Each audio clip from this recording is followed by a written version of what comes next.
In most of the battery tests that are now set up in psychology, the Rorschach test is included.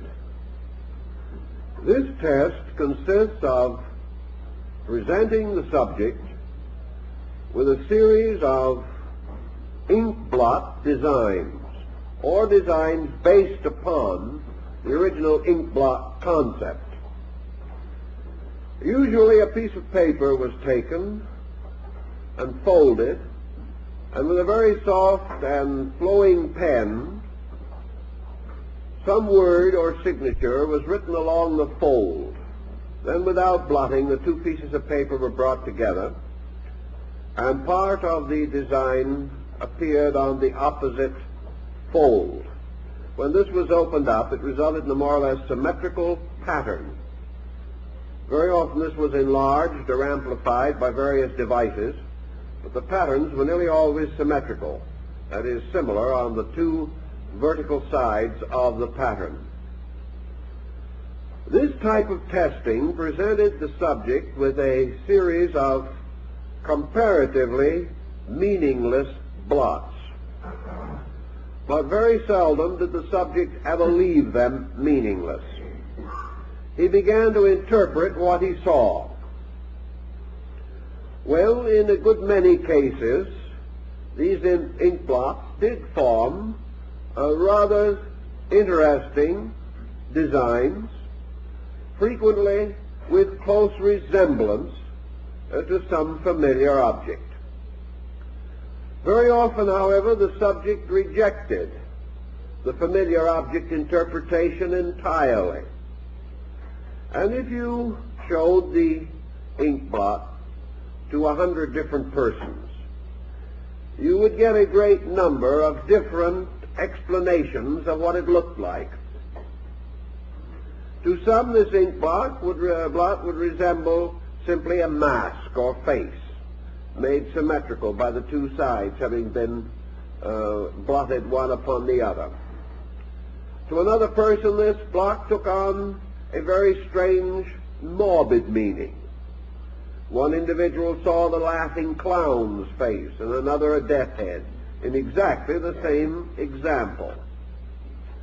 The point we want to make out of all of this is that unknown designs, patterns for which no fixed interpretation is given, are subject to interpretation by the person viewing them, examining them. And this interpretation comes essentially from within himself. Seldom, if ever, does it actually arise from a factual level of understanding. The mere circumstance that the thing is mysterious or unlabeled takes away certainty and gives freer expression to our imagination. The person looking at the Rorschach ink blot is quite aware of these certainties or these circumstances. He is not likely to be greatly deceived. He knows he is being tested. And if he is entirely honest and wishes to cooperate, he will describe the figures or designs which are most apparent to him. Not long ago, an art exhibit was held in one of our communities of rather, I would say, not too good art. Those who came to see it were invited to make their selection of the best picture, write it on a slip of paper and deposit it in a box, the purpose being to get some concept of public taste, or perhaps to influence the final balloting for an award that was to be given. When the ballots were examined afterwards, of the hundreds of persons that had come in to see this particular exhibition, the choices were so diversified that someone had considered each picture as the best. No one asked which one was the worst. It would have produced exactly the same type of circumstance. to someone, each picture would also have been the worst. In the understanding of this, we therefore have to realize that what we call taste may not be merely a gracious standard of psychological understanding. Taste is really an expression of certain pressures and instincts within ourselves. All these tests lead to the ethical conclusion that the individual lives in a world which he interprets very largely according to his own internal pressure. As world is mystery, as other people are mysterious, so we are forever imposing an interpretation upon them.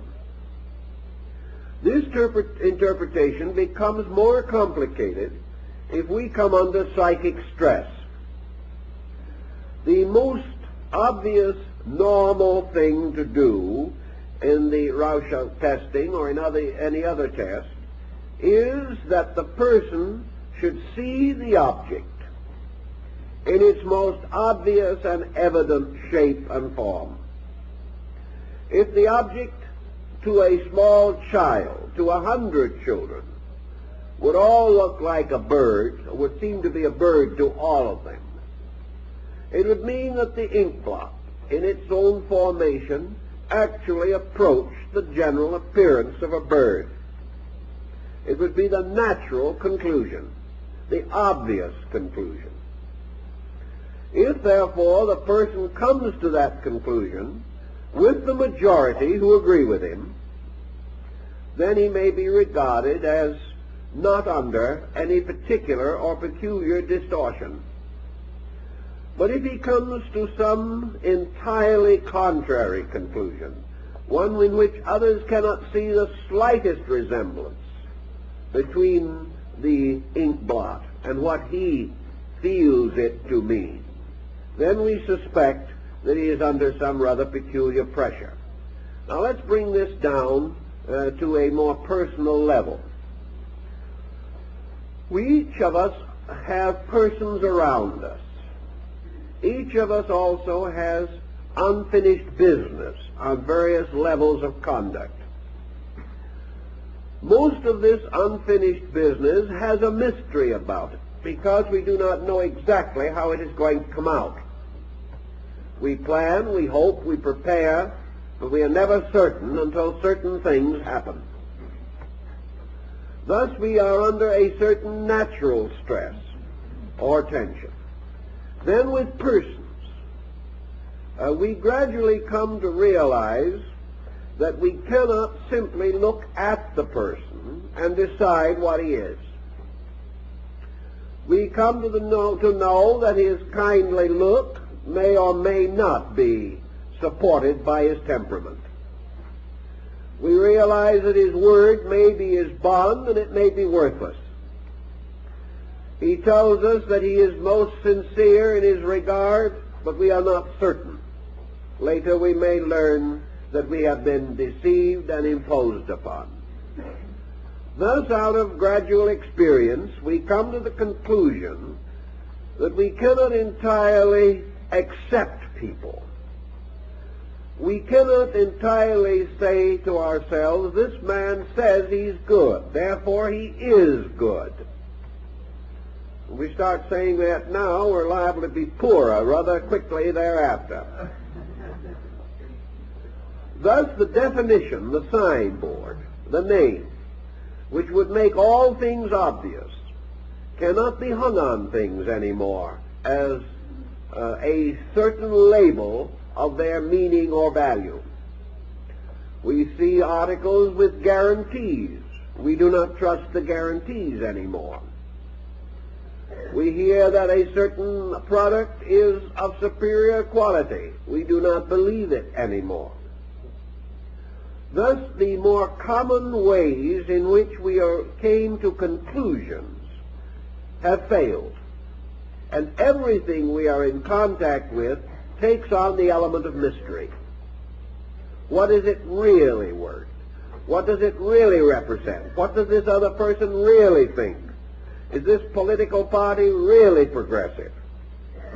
And all these doubts throw us away from the ability to make simple acceptances or rejections.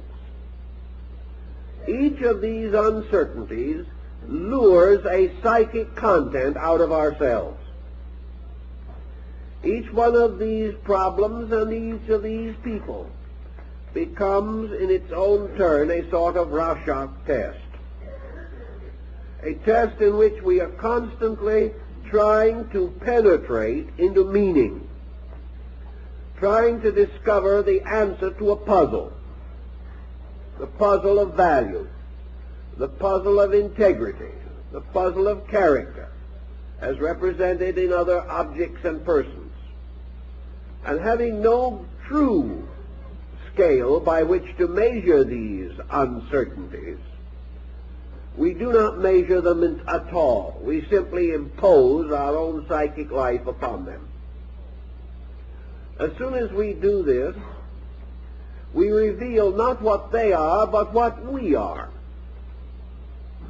Once this has been accomplished, we begin to treat these other objects or persons according to our own expectancy of them.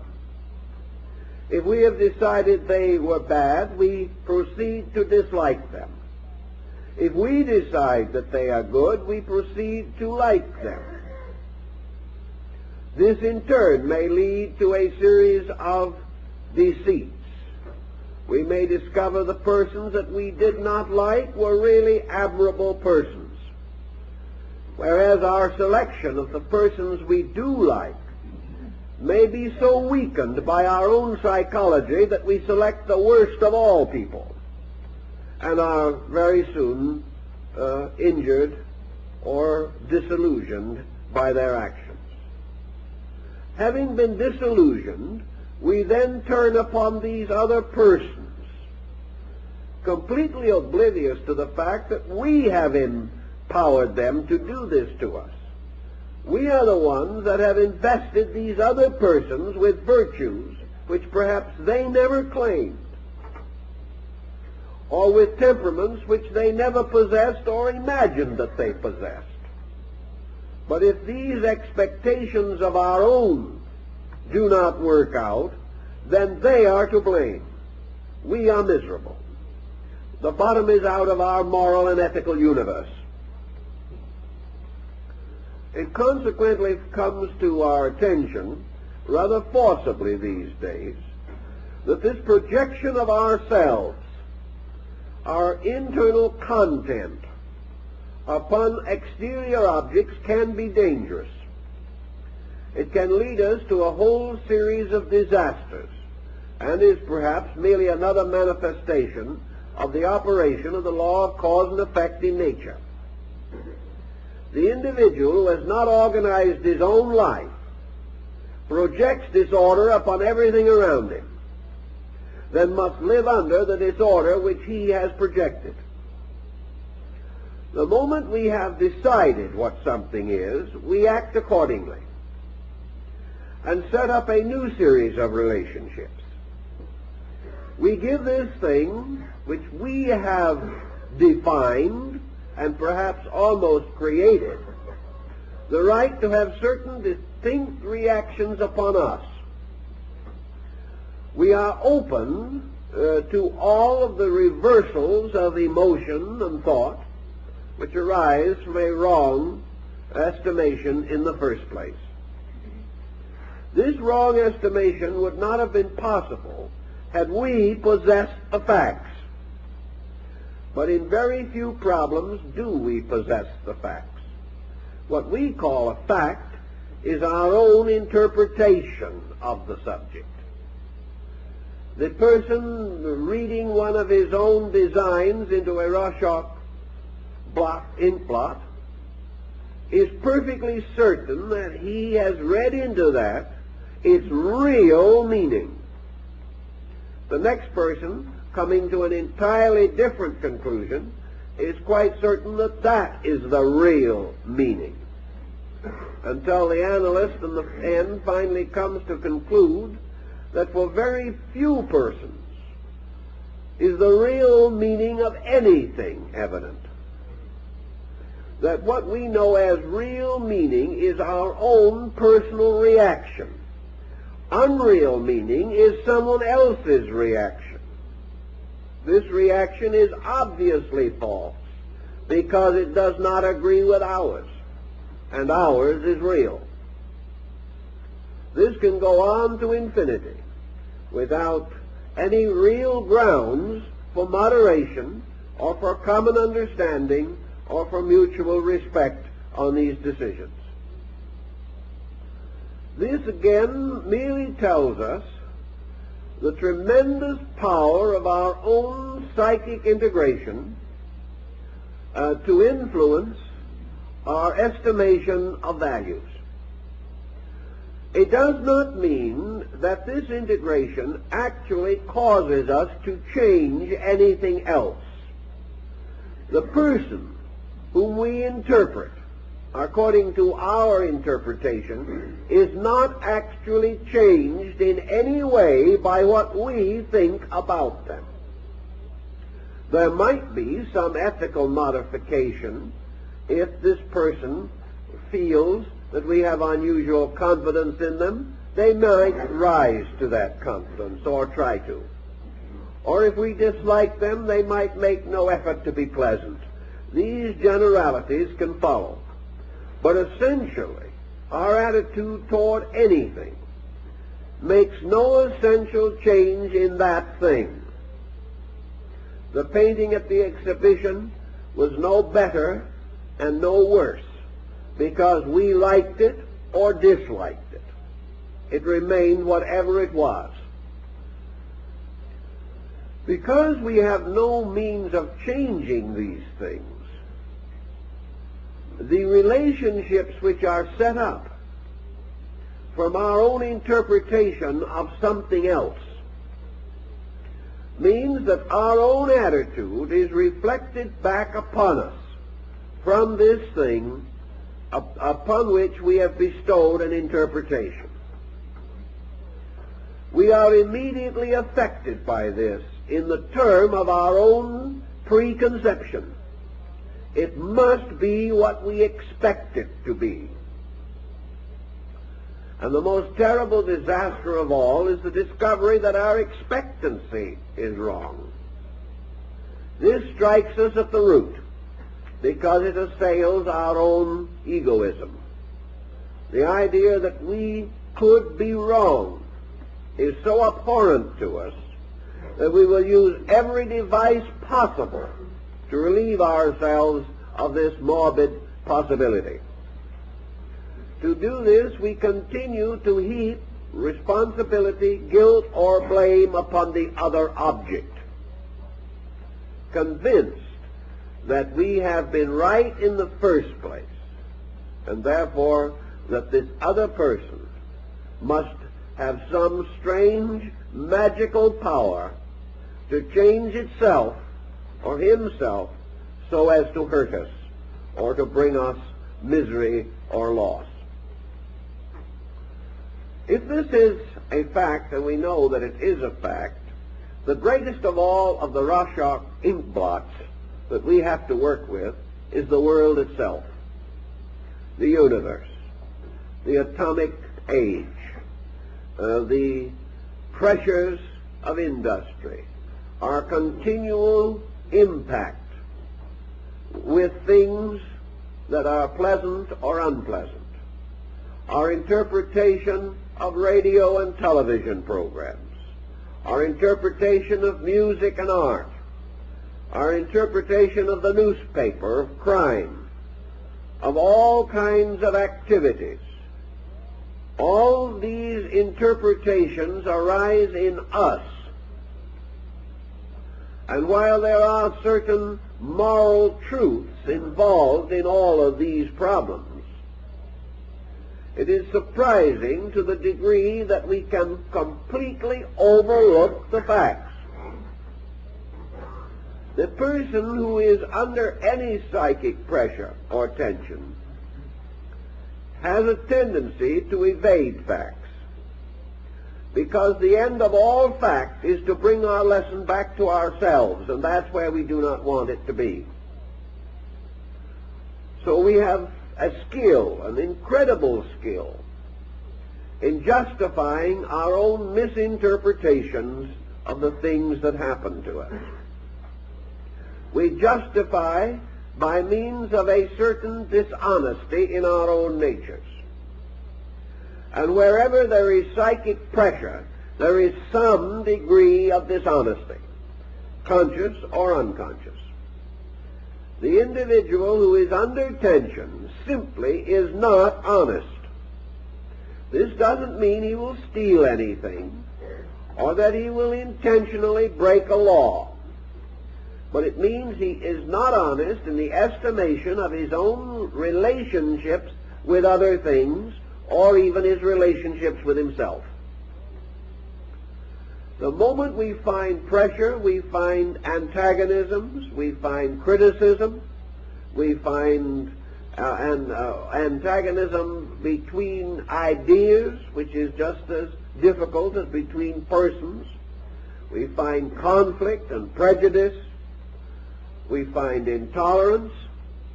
And we come upon these things working to hurt persons, and they do not realize that they are suffering from these ailments. They honestly believe that they see the thing as it is. Now, if you were to go to a series of battery tests on something, and you took 10 tests to determine, for instance, a degree of natural optimism, and if in these 10 tests, in each instance, your interpretation followed a pessimistic trend, in other words, if you always saw a negative in a symbol, if a symbol always became a cause of fear or regret or doubt or antagonism or depression, and you went through this battery of tests and came to the end of it, you might say to yourself, that's rather funny. Here are all kinds of things that really have no meaning in themselves at all, and they all look unpleasant to me. You might even say to yourself, I'm beginning to suspect there might be something wrong with me. It's conceivable. Because this is such a nice, neat little scientific package, I have no way, essentially, of evading the fact that I've come to very negative conclusions.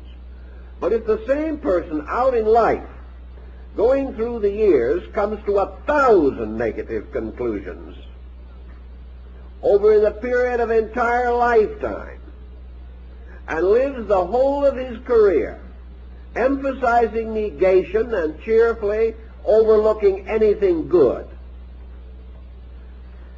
it doesn't occur to him that there's a thing wrong with him. It's just the fact the world isn't as good as it used to be. And he wishes he had those good old days 40 years ago, and he forgets he was just as miserable then. But because now it is no longer in the laboratory, and it's out in life, and it's with people and objects and a kaleidoscopic mingling of values, he no longer considers it likely that his own vision is astigmatic in any way. Now it is just the fact that life is that way, just plain miserable. He should take a hint from others, for he sees around him every day persons going through the same general types of experiences that he is going through. They do not seem to be miserable. At least some of them do not. He finds persons enjoying things he dislikes. This has no general effect upon him. These other people simply have no sense, or they have bad taste. It's still the fact that he is a really serious fellow. He's thought it all through carefully, and he's come to the conclusion that everything is wrong. And if you try to tell him to the contrary, you are wrong, and join the great circle of things against which he builds defenses. Out of all of these psychological testings, therefore, we come to certain general, common, human facts, which can be a great deal of help to us. Suppose we also now say that the person who sees things wrong all the time has to have something negative inside, something terribly lacking in normal optimism. Let us also say that the person even becomes aware of this, but he sort of sits down, opens his hands in his lap, and says, what can I do about it? How can I change the fact that this is the way it really seems to be? Everything I come in contact with proves again and again that my worst suspicions are correct. You can sit down and talk with these persons, and sometimes, in a few instances, where you have one of commanding intellectual ability, you may be able to convince them that it has been a bad matter of perspective, that they simply lost sight of the values in things. But you can seldom, if ever, talk a human being out of a good, solid emotional despondency. Not only is he unwilling to change, he is unable to change. His very despondency has destroyed his own psychic power of recuperation. And if you finally do convince him that he is wrong, then he collapses more than ever. And he may turn to you with the saddest of all expressions and say, well, if I'm wrong, then I've always been wrong. Now I've wasted a whole life being wrong, and I feel worse finding this out than I did before. You can't win against a good, solid, negative determination to be miserable. Yet if you ask these persons if they want to be miserable, they say, of course not. Who does? We want to be happy, but we can't find anything that justifies our hope that we ever will be happy. And then will come perhaps the unloading of the sad story of the dozen or half-dozen disasters in life by means of which our hope for happiness has been destroyed. Yet we have to go on living, and the problem of continuing in a state of perpetual misery is not very intriguing or very optimistic. Persons, therefore, who have these kinds of problems sometimes have to enter into a little conspiracy with themselves about their own problem. What we feel, how we interpret, how we react, all of these reflexes, to a measure at least, depend upon a psychic chemistry within ourselves, a chemistry which assumes alchemical, mystical proportions. We are not of the attitude which we presently hold because of one faculty, one emotional instinct, one habit, or one degree of understanding, or even as a result of one problem. All that we are inside is a compound consisting of numerous elements brought together to form a unit or an integration, a bundle made up of numerous sticks or twigs or materials held together with a string which in this case represents the intellectual coordination. Being therefore of our present mood, because of a confusion of complicated circumstances, it is almost useless to head into this mood, decide that it is wrong, and resolve to defeat it if it requires our last ounce of energy. It will, and we will still not be victorious. If, as we are beginning to recognize pretty seriously nowadays, this person who does the judging, who passes judgment upon the forms presented by the Rorschach ink blots, if this person was one faculty, one power, one emotion, one point of view, we could head into it hard and perhaps break through it and relieve the pressure. But this pressure arises from as many mysteries on the inside as the reaction arises from mysteries on the outside. The person going down into himself does not find a hard core of pressure. The cause of pressure slowly disappears from his awareness when he seeks to explore it. He gets further and further in and comes finally to a kind of hole in the dark. And out of this hole in the dark, these pressures are pouring. But he can never get at their cause. He can never find out just exactly what thing he did that sets all this pressure mechanism into action. The reason he cannot find the single cause is the fact that there is not a single cause. A series of conditions have all worked together to produce a reaction focus. Now, this focus, in its turn, may be affected by single causes. The individual going out in life seeking to build a home may have a marriage with a person whom they were emotionally drawn to, and in 3 months the marriage is on the rocks. Now, the marriage going on the rocks and the circumstances relating to it can cause an obvious center of pressure. This center of pressure may in turn result in fear or resentment and cause the person's emotional life to be upset for the rest of his present embodiment. This can happen. But the shock of the bad marriage was not the cause of the situation or the condition. The real cause lay in the type of persons drawn together. And this drawing together on a certain level arose from the pressure integrations of the involved individuals.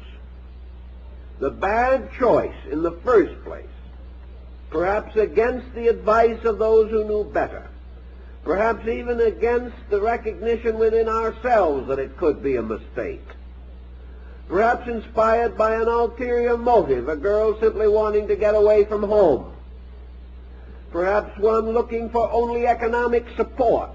Any one of a dozen ulterior motives can do it.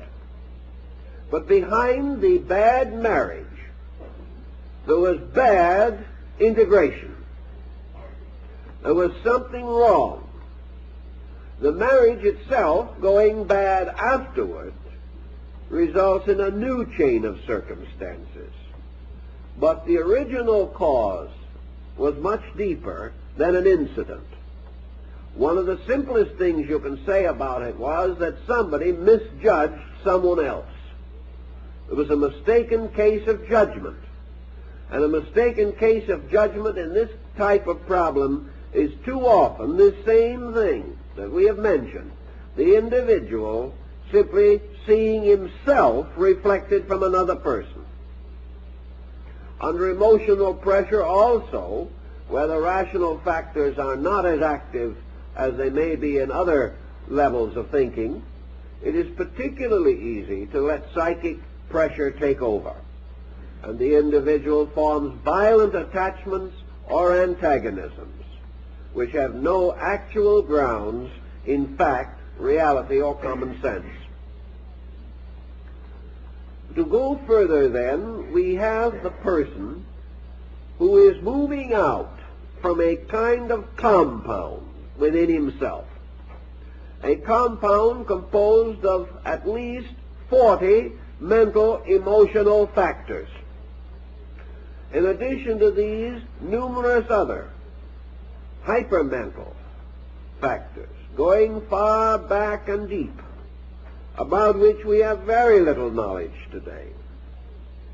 But suddenly out of this entire compound comes the personality to which we conveniently attach the label Joe Dokes.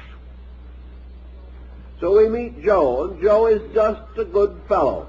Joe is this kind of a fellow and that kind of a fellow. Joe is a fellow that if you treat him pretty decently, will treat you pretty decently. If you kind of agree with him most of the time, he will agree with you once in a while, which is considered liberality. Joe's got a quick temper, but he gets over it quickly. He's a bit of a worrier, but naturally rather cheerful. He likes to work, not very hard, but he will still make a living if he has to. And out of this whole situation comes this sort of general compromise personality, good old Joe, who is like a million other good old Joes.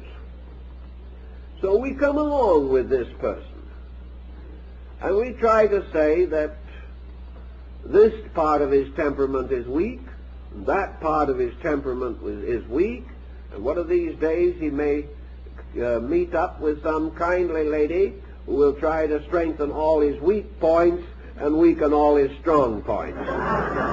This is in order to make something really worthwhile out of poor old Joe. So life goes this way, but where are the roots of this thing? They're not in this good old Joe estimation that we have. They go very far back into the most atavistic recesses of existence.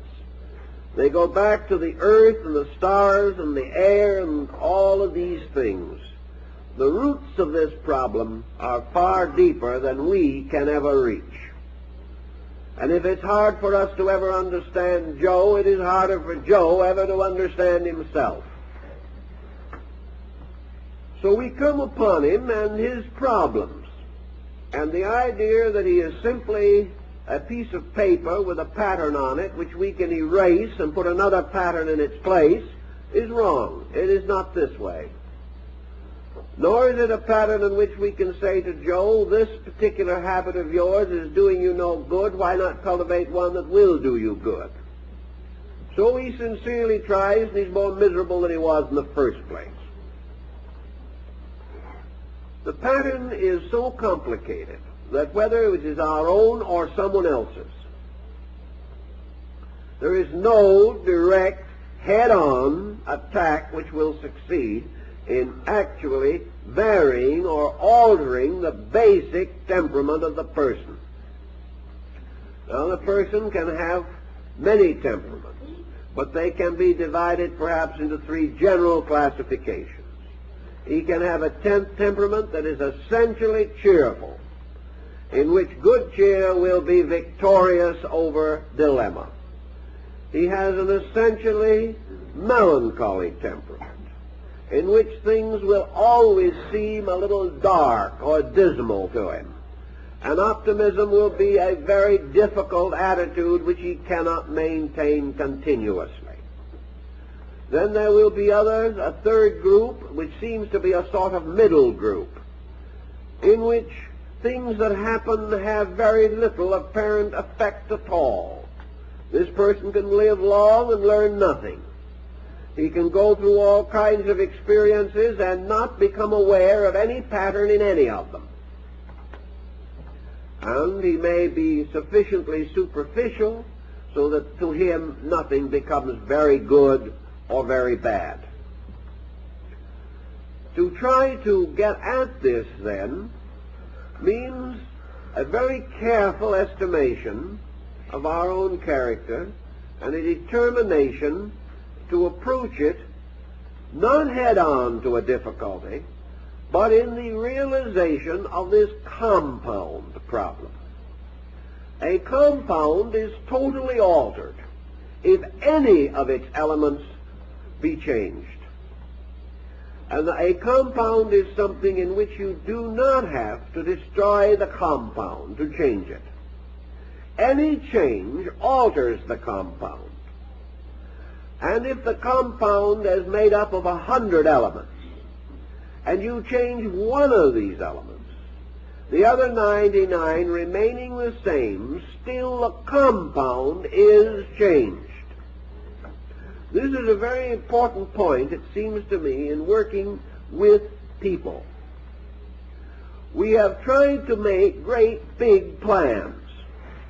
We have set out patterns and procedures. And we say this individual should start by taking hold of this problem or that problem. So we try to indoctrinate, and we try to encourage, and we try to enlighten. And things go on very much the same, because every person is defensive in his belief that whatever he believes is so. And while he may be forced to admit that his judgment isn't the best, it's hard to get him to admit that a painful experience was not painful. He will tell you he knows more about it than you do. It happened to him. If, on the other hand, you can begin this problem with dispositional subjects of breaking through the shells of compounds, helping them to be reorganized on other levels. Now, you may be reasonably satisfied with your own temperament. It may be getting you by fairly well. But there are very few persons whose dispositions or attitudes could not be improved in some way. And I think we should bear in mind that this program of improvement in some way has much to do with the program of happiness which we hope to enjoy. Few persons are as happy as they theoretically believe that they could be. They are living on levels of contentment that fall short of happiness. Perhaps they are living on a level of patience, an acceptance level. They are not doing what they want to do, but they're trying to be grateful that they're getting by. All such persons could certainly be happier if they went to work on the matter industriously. Also, we have a certain area of defense against certain areas of pressure. An individual who is an habitual liar, for example, has a tremendous defense. He has been called a liar so often, he has called himself that in the quietude of his own thinking so often, that he builds an almost impervious capsule around the entire pattern that is causing the trouble. He will fight to the death to prevent anyone from breaking that up. Not consciously, maybe he wants to recover, but it is like a very sore place on the body. And when the physician tries to rub that sore area, we tell him not to rub too hard. And the discomfort that arises from attacking a fault at its very core is too great for most people. They begin to wince, and they don't go back to the physician again if they can help it. So it is much easier not to make this head-on rush into a difficult pattern. So if you have within yourself any character defect whatsoever, of course I realize that here we're a pretty perfect group of folks, outstanding in our attainments. But if there is a vestige, a residual atom that is not quite as it should be, why, there's always something we can do about it. Forget this entire head-on into gloom. Forget the fact that everything wrong has happened. Don't try to tell yourself all the time it was just your fault. That won't do it either. You can get so hang-dogged in the presence of yourself that you hardly want to keep on living. Forget it all for the moment and begin to think of how the chemistry itself can be changed. The nice thing about changing chemistry is the fact that it does not appear to relate directly to your major problems. If, for instance, you've been a little selfish or a little unkind or a little nagging during the years, or if you've judged people a little unwisely, work not on these problems, but on the general enrichment of your life. Psychosis is almost always present in a life that is internally not rich enough. Psychic tensions and pressures and the melancholy mood come as the result of a life that is not sufficiently directive or directed toward interesting or worthwhile achievements. The individual has permitted himself to become weary, permitted himself to become lazy to progress. He may be busy every minute, but he's lazy to those things which would help him to solve his problem. So if these problems exist, begin a survey of different values in your life. And the first problem is, where are you getting adequate creative self-expression? Are you doing interesting, pleasant, and happy things as a result of your own planning to do so? Are you growing by conscious effort every day? If you're not, you're shrinking, whether you know it or not. Are you finding means of satisfying your own natural instinct for betterness, for greater happiness? Don't worry about the 15 things that are wrong. Forget about them for the moment. Forget about the mistakes you are making. Stop blaming yourself for them, even if you know you're to blame. Forget everything except one thing. What are we doing now that is right? What are we doing now that pleases, that brings opportunity, that opens up something? What are we doing this minute that we're proud of? What are we doing that is helping us to grow or know or express more adequately? Make the bid a completely positive one. Have no concern at the moment over all these things that did not work out. Forget the unpleasant relatives. Forget the dishonorable friends. And simply say, what am I doing? What am I holding in my hands? What am I building? What am I creating? What am I planning at this moment that is good? This is the beginning of the setting up of a counter-habit, a habit that goes in a new direction. And the symbol of progress or creativity, of the making of things, is very important in our own justification of life. Every person is either creating or destroying, whether he knows it or not. Any individual who is tearing things down is destroying. Any individual who is tearing himself down is destroying. In most cases, we don't destroy big things, and we're not always sure we're destroying anything. But take the instinct to destroy and stick it out in front where you can see it.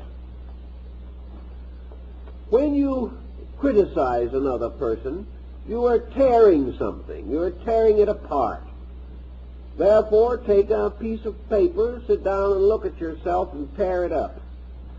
This is criticism. This is exactly what it amounts to. When you criticize a person, you're tearing up your likeness or picture of that person. Sometimes it may help to tear up the picture. It's better to tear up the picture than tear up the person. Very often, if we get rid of the feeling by an action, we don't have it anymore. We write letters telling people what we think of them. We can make a wonderful project out of it as long as we never mail the letters. And many persons have found this a very great help. They got it out of the system. But just as this relieves a certain kind of pressure, so the constructive or positive symbolism creates a new release on a positive level. To create something with the hands is a symbol of creativity. Putting a model ship together shows a tendency to integrate. Here is an interesting problem that I think many people have actually fallen into without realizing it, and that is the hobby shop and the various rather complicated things that are manufactured now for persons to assemble on their own time. 25 years ago, about all you could find to put together was an occasional jigsaw puzzle. Today you have hundreds of different model structures. And maybe we think that these belong to the world of childhood. But if they do, so do we. And our own growing up is not as real as we thought it was. But wherever, symbolically, we follow the instructions in a book or on a sheet of paper, and we carefully and orderly and neatly and as nicely as we can assemble a model airplane or a copy of the Mayflower or some other sailing ship of the Viking period, wherever we put these things together, paint them and finish them, and finally hang them on the mantle or put them somewhere where no one on earth will admire them anyway, yet we have done something. We have used a creative symbolism to put something together. We have developed the continuity to stay with it and do it.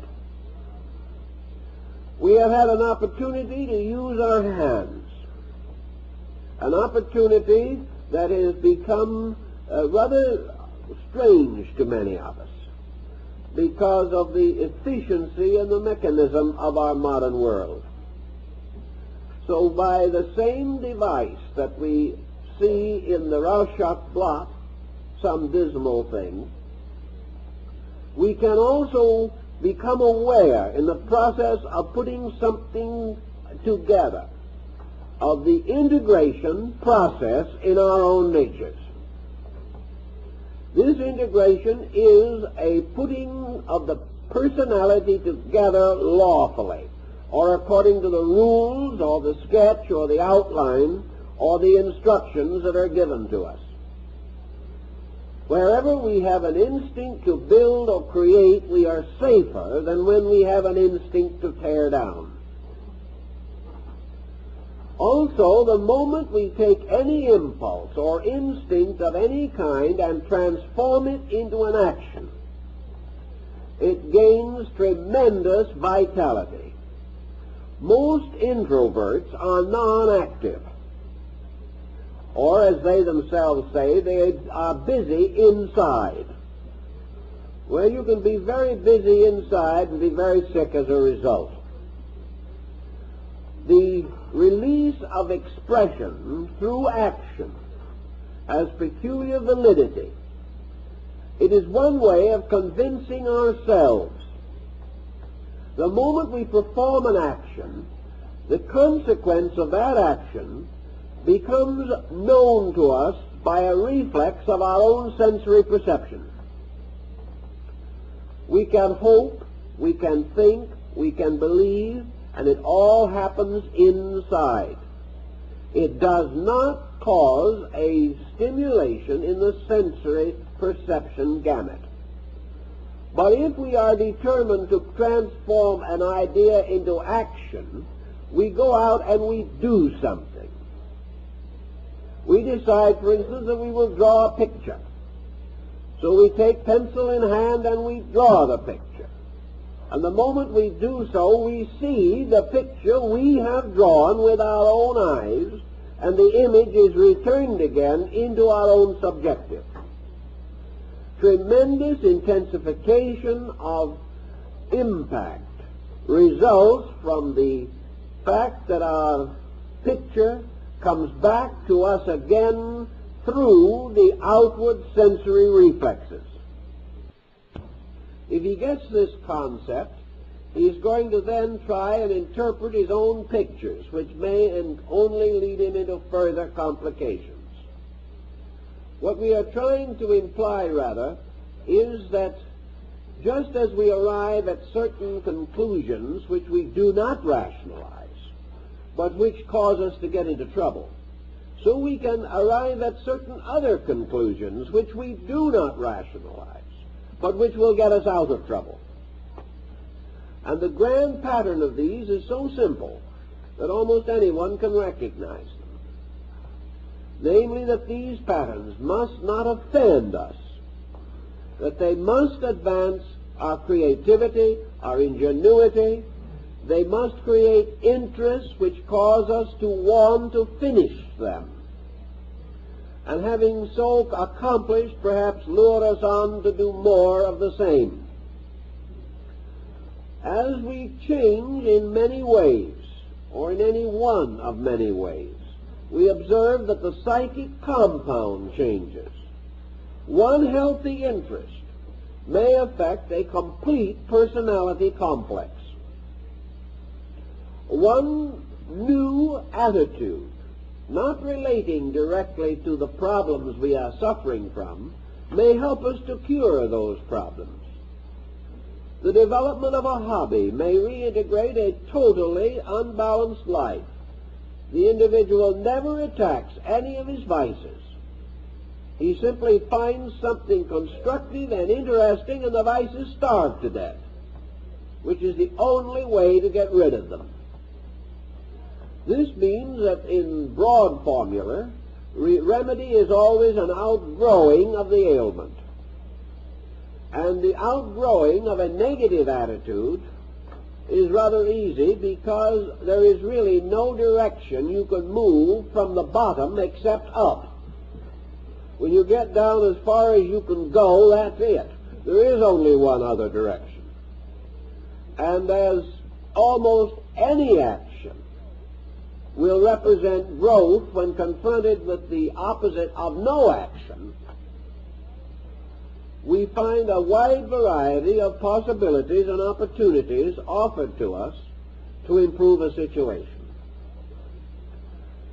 Always try to compensate for an intensity by a constructive action that takes our mind off of the intensity. Someone will say, well, I'll never get my mind off of this intensity. This one is really something. And we will watch them fight to hold their mind to that intensity. And sometimes you can't get it off. So it is again important to have these persons come in contact with new situations. An example of this was a person who was extremely depressed by a restricted home environment.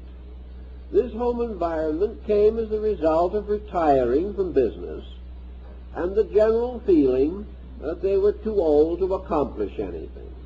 So they settled down for several years, becoming more and more melancholy, critical, hypercritical, negative, and fussy.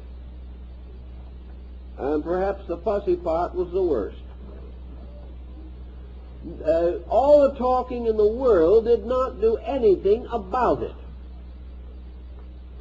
What actually corrected the whole situation was a chance conversation with another person.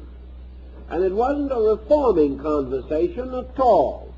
This other person said, I'm at this time trying to rent a house. I have a house for rent. I wonder if you'd be so kind as to go over for an afternoon and watch it for me, because I can't be there. This is the thing that started the change in temperament. It had nothing to do with fussiness or negation as we know it. It was simply a physical action. The individual went out and watched the house and interviewed persons who wanted to rent the house. From this experience came the sudden realization inside of this tired, fussy person that he was just bored, had nothing to do. He enjoyed that afternoon. Pretty soon he found other things that he could do of a similar nature, and in a few months he was considerably improved. He had by accident hit upon the answer. He knew that he needed something to occupy his mind and time. He couldn't figure how to find it himself, so it was shown to him. And having once experimented with it, his enthusiasm increased, and he worked out a program. So this friend, wanting him to sit around and rent an apartment, attacked the foundations of a rapidly developing melancholy and broke the pattern. So all kinds of things can break these patterns. About all we have to do is expose ourselves to some kind of a program of improvement. Forget about the fact that we are friendless and begin to take an interest in something that we can do. Take an interest in some art or science. Take an interest in some charitable or sociable activity. Don't try to attack the negative area. Leave it alone and build positive activity. Now, many persons believe that they can philosophize themselves into a state of grace. I am a little doubtful of it after so long a time of watching this thing work out. I do not believe that anyone can read himself out of a neurosis. First of all, he won't, because he won't read the right books. The first book that offends his neurosis will go into the wastebasket. He's got to read a certain kind of book. It's like a psychotic watching television. He's never happy unless he's got a psychotic program tuned in. You could not sell him a travelogue for a moment. He will tell you that television programs are nothing but crime, and then he will watch nothing else. I've seen people twist the dials away from tremendously interesting programs, even while they're complaining about there not being any interesting programs, and end up with a good old murder. And at the same time complain to the neighbors and everyone else that they shouldn't have no murders on television. This is no way of answering some of these situations, except that an individual trying to find solace for a frustration generally needs to break out from himself rather than go back in again. In his books, he will identify himself with the wrong character in almost every instance in fiction. Or he will begin to try to build escape and defense mechanisms based upon abstractions that he doesn't understand. He will try to run away from reality into a world of psychic mysteries, which certainly will keep him intellectually occupied, but will leave him in a complete daze when he gets through with it. I doubt very much if any such program can substitute for a good, straight, heart-to-heart talk with ourselves. I doubt if any amount of abstract solace derived from mystical overtones of things can compensate for our failures to actually live optimistically or live creatively and constructively. There may be cases in which these readings and these abstractions can bring comfort under certain pressures or stress.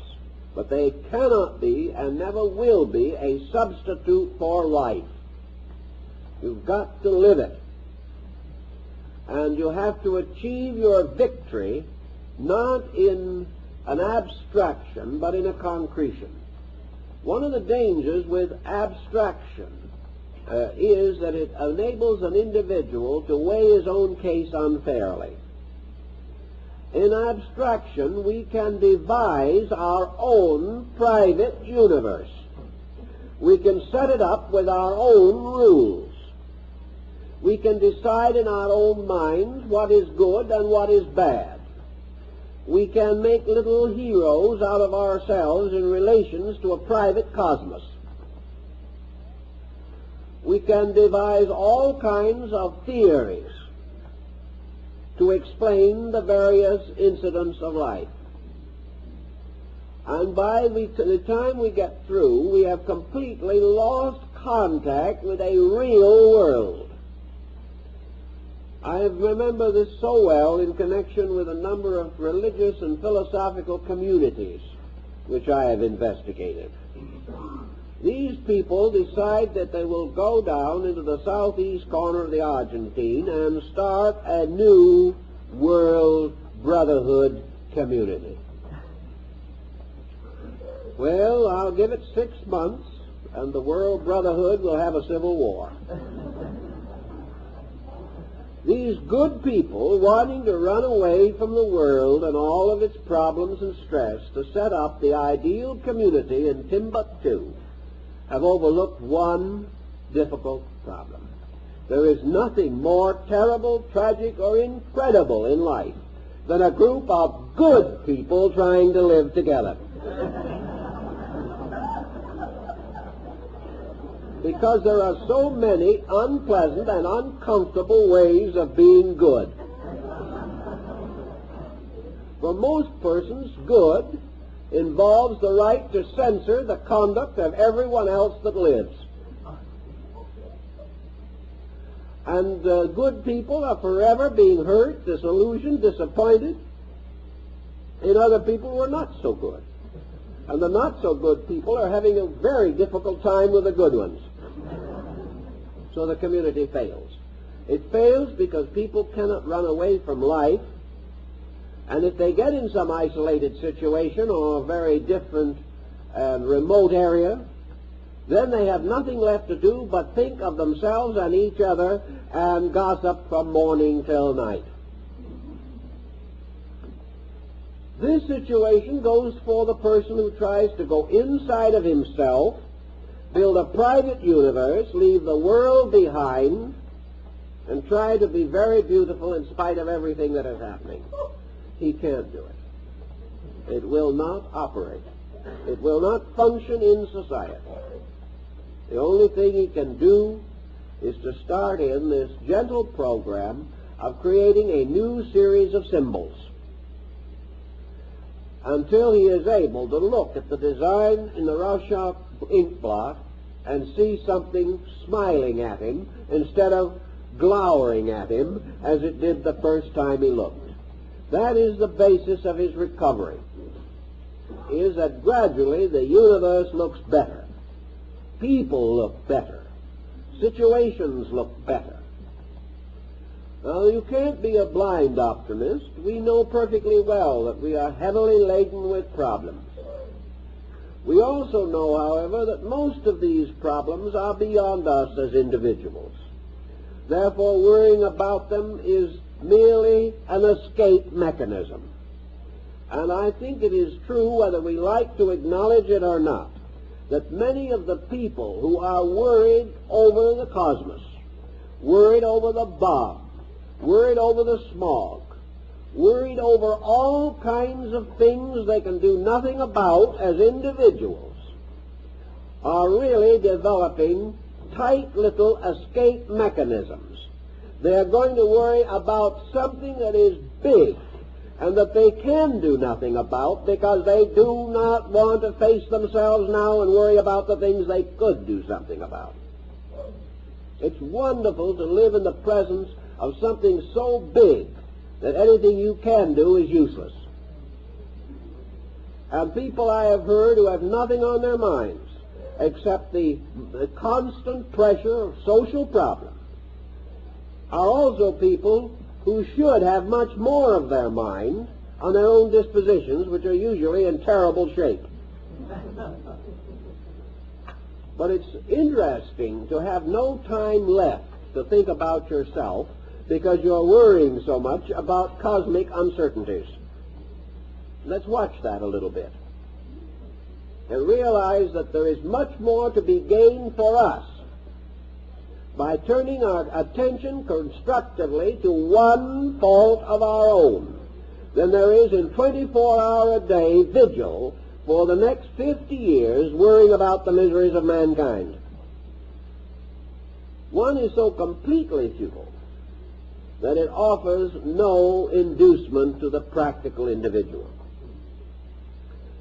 Whatever we do think about, whatever plans we do make, whatever concerns do burden us, should lie within the range of possible attainments.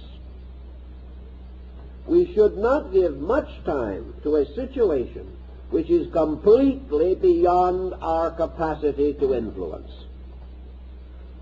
The only way we can influence a collective is by gradually making ourselves a positive unit in the collective. For collective problems, our own individual achievement is our only offering. The collective is made up of persons like ourselves, and if each of those persons would take care of his own nature, the collective would look much better. Thus, the only answer in every instance lies that our first step is always the clearing of our own position in relationship to life. Around us today, there are numerous opportunities for activities. There are numerous levels on which we can go to work.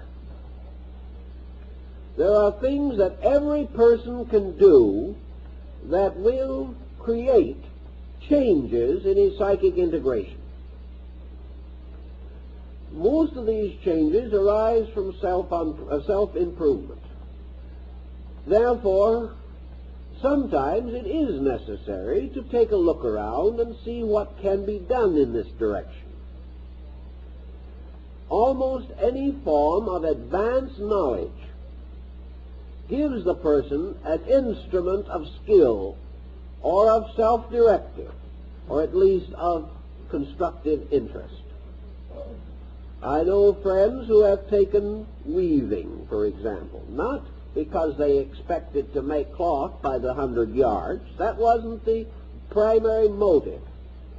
But in the study of hand skill, they have suddenly opened a universe to themselves. These people are now studying the methods used in Peru in ancient times, or by the Mayas, or by the Copts of Egypt. Their weaving has led them into symbolism, into the preparation of dyes, into all the different processes by which religious or other designs evolved within a people, meanings, textile secrets that have been comparatively lost, like the famous Tyrian dyes, which have been so completely lost that we have never been able to secure in the field of dyes what we might call a constant or permanent purple. The color always fades out. With the Tyrians it did not. 20 years ago we repainted half the murals down in Central America. Our paint's all gone, but the paint that they put on 2,000 years ago is still there. This challenges people. Now you can say, well, the world can get along without the paint. After all, when we've got a real worry on our minds, why bother about paint? It is true, the world can get along without a hobby, or without going into these things, but can we? It is far better for us to be exploring the origin of primitive dyes than it is to be quietly and relentlessly killing ourselves with negative attitudes. We need an interest. Actually, it is hard to determine what interest is actually important. For like the Rorschach test, the only interest that is important is the one that interests us. Some people feel that they cannot afford to have small interests in a big world. They'll have to, because we are all small people. And we're going to have small interests as long as we're here. And it is very important for us to have interests. And it is not a tribute to life to decline small interests and live with big miseries. And you'd be surprised how a small interest can cure a big misery. The moment dynamic is born in us, we have no longer the time for static. We begin to direct our activity. And it is also interesting, if you want to really be serious about it, the percentage of great discoveries that have changed the course of history that have been made by amateurs. The professional is not the discoverer, because he is in a rut. He is following tradition. He is going along according to the slow, ponderous methods of his subject. It is some perfect stranger with little experience that will find the solution. It's much like the truck that was stuck in a tunnel in New York. And they had all the experts there. The truck was stuck. It was a couple of inches bigger than the tunnel and was in terrible shape. They couldn't move it at all. Then along came someone who had no knowledge of tunnel construction and no knowledge of trucks. He looked the situation out. He said, "Do you ever think of taking the air out of the tires?" That's how they got the truck out of the tunnel.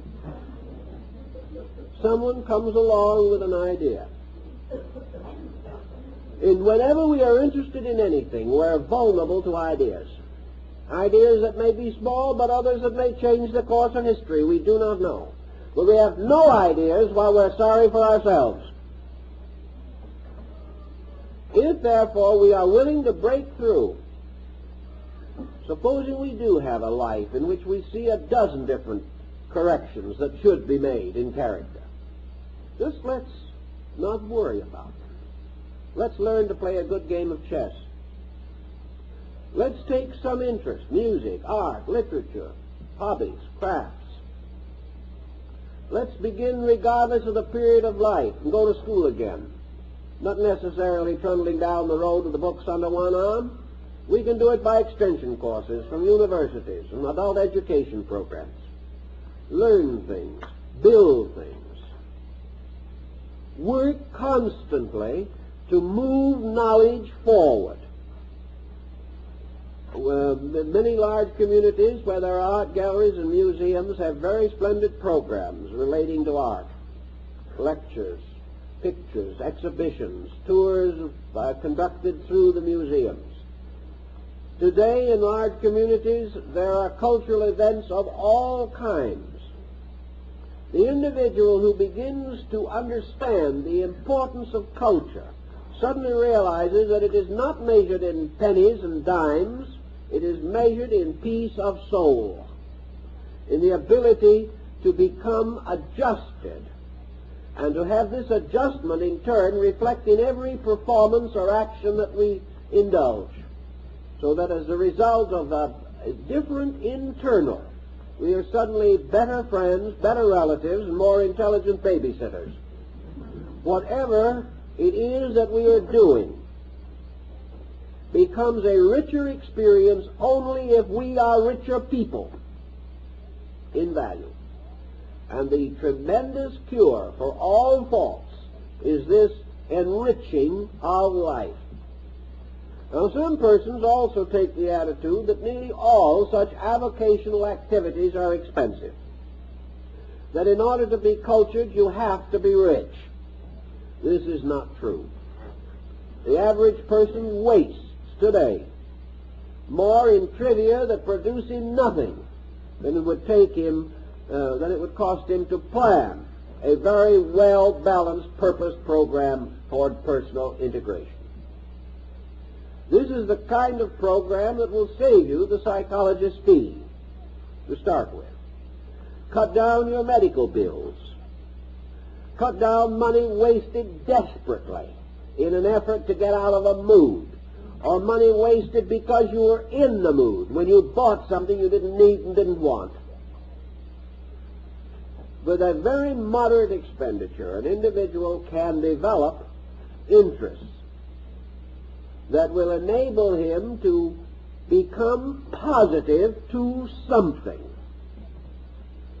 Positive to something that is not personal, and that is very important. Positive to a neutral thing. In other words, it faces him with another Rorschach test. But this time it is not an ink blot, but it is an activity which he must interpret, and which in turn he is able to modify himself by his own action. By keeping with this kind of a program quietly, but with continuity, a person in 2 or 3 years can completely reorganize their psychic focus of organization. They will find they become interesting people that others are glad to know. They become interesting to themselves. I know a case in point that is very much to this situation. A man who had insomnia came to me not long ago. He said, if I can't get to sleep at night, I'm just going to blow my brains out. I simply can't stand this insomnia any longer. Lying there hour after hour and not sleeping. Well, it was pretty bad. We did what we could to help him. A few days later, another man came in. We were talking about something, and the question came up, how do you sleep? Oh, he said, I don't sleep much. I guess I have what they call insomnia, but, you know, it doesn't bother me at all. It just gives me more time to think about the things that interest me. Difference in attitude. Well, the fact of the matter is that anyone ought to be able to lie awake all night without a negative thought. The only reason there's a negative thought is because there's nothing on his mind.